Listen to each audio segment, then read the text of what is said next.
যারা web page নিয়ে কাজ করেন তারা অনেকেই জানেন যে ওয়েব পেজ লোডিং এর সময় যদি ইমেজ সাইজ বড় থাকে সেই ক্ষেত্রে ওয়েব পেজটি লোড হওয়ার সময় স্লো হয়ে যায়।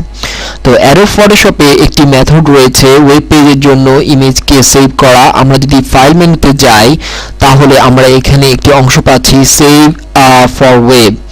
এটি ক্লিক করলে মূলত আমরা আমাদের ইমেজকে ওয়েবের জন্য রেডি করে নিতে পারি। এখানে মূলত আমাদের ওয়েব পেজে ছবিটি কোন কোন অংশে থাকবে তা মূলত ডিফাইন করে দেওয়া। আমরা এখান থেকে মূলত এর সেটিং নির্ভর করতে পারি, ফাইল ফরম্যাট বলে দিতে পারি যে কি ফরম্যাটে এটি সেভ হবে। আমরা এখানে এসে অপটিমাইজ করে নিতে পারি এবং সেকেন্ড অর্থাৎ দুটি ভাগে এটিকে ভাগ করা যায় বা চারটি ভাগেও এটিকে ভাগ করা যায়। আমরা এখানে যত ভাগ করব ঠিক তত ভাগ ওয়াইজ এটি সেভ হবে এবং কালার প্যালেট 256 এর মধ্যে হবে এবং ইমেজ সাইজ আমরা এখানে কোয়ালিটি বাড়িয়ে কমিয়ে নিতে পারি। তারপর এখানে যে দ্বিতীয় অপশন রয়েছে, কালার অপশন রয়েছে, কত কালারের মধ্যে আমরা ইচ্ছে করলে কালার কমিয়েও দিতে পারি যাতে করে ছবিটি বড় ছোট হয়।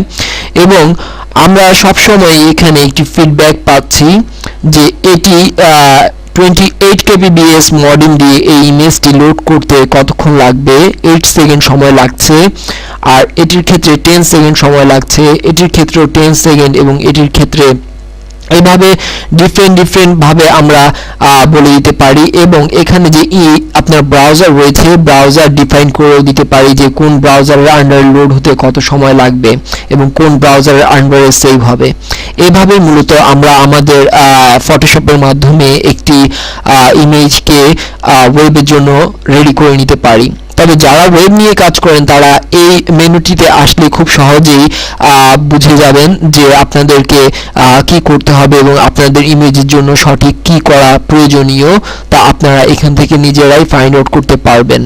তবে যারা ওয়েব পেজ নিয়ে ভবিষ্যতে কাজ করবেন তাদের জন্য এই উইন্ডোটি অবশ্যই লক্ষণীয় যে এই উইন্ডোতে ওয়েব পেজের জন্য যথেষ্ট পরিমাণে রিসোর্স রয়েছে। একটি ইমেজকে ওয়েবে অ্যাড করার যে বিভিন্ন ব্যাপার রয়েছে এবং খুব ফাস্টার ইমেজের যে ব্যাপারগুলো রয়েছে তা এখান থেকে আপনারা খুব সহজেই করে নিতে